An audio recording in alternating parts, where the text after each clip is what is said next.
Let me preface by saying doing business has its ups and downs, pitfalls and monumentous rewards, but add a global pandemic in the mix, the mental, emotional, financial, spiritual, and moral toll it has had, I just can't sum up in words. So let me say how thankful I am to have been able to create a product, bring it to life, and take it over the finish line. There were a lot of people involved in making this collection a reality, and to them I am so appreciative of. Thank you. It was through all of this that a logistics channel for ALXS was created.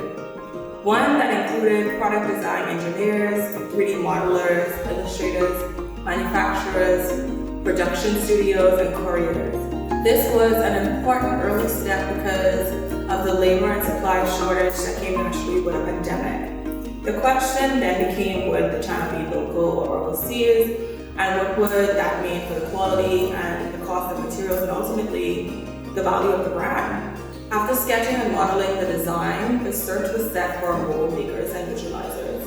Two tasks that would greatly impact each other but were done in two different parts of the world. The thought process behind this was any part of the product that was physical and of substantial weight would be done in Canada or Northern America because it was in the middle of the pandemic after all, and the shipping industry had a lot of uncertainties. Then, for any part of the process involving technology, collaborations, overseas talents would become the standard.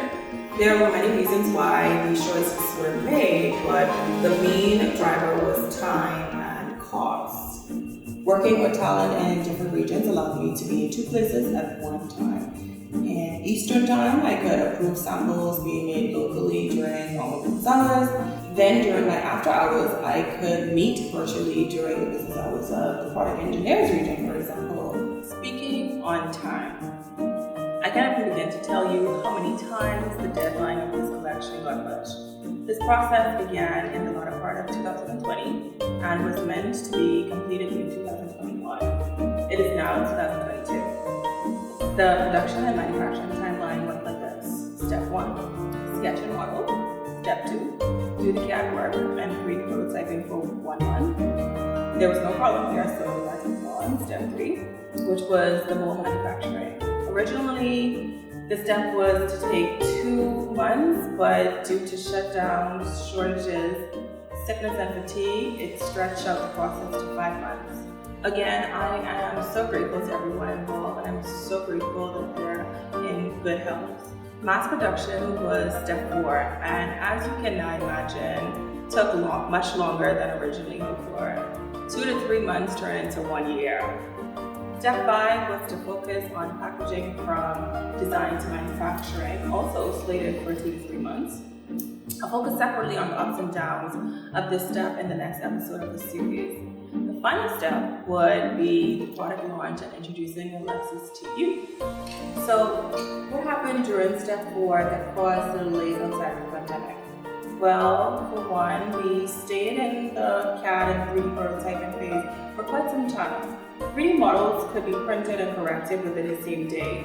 This kept costs down and reduced the amount of samples coming back with corrections to be made. Choosing the materials to be used were also met with delays. Would the frame be borosilicate glass or ceramic glass? Would the base support be wood or cork? And would there be a textured or smooth finish? These answers too took time to finalize. Once the materials were selected, the aesthetic was organized. I have been heavily influenced by Scandinavian interior design long before I knew there was a need for it. This was incorporated from sketch right up to production. What I drew from this school of design was full simplicity, creating lines that stood out but also could be made without damage. You have to keep this in mind when building your ceramic molds. Not to have shapes that are so abstract that can cause undercuts in the casting, causing the object not to release from the mold. This step wasn't needed, but if you're interested in stepping into this realm, you might find it useful. We 3D rendered the molds as well to make sure we'd be able to release after casting without any issues. Simply put, you measure twice, cut once.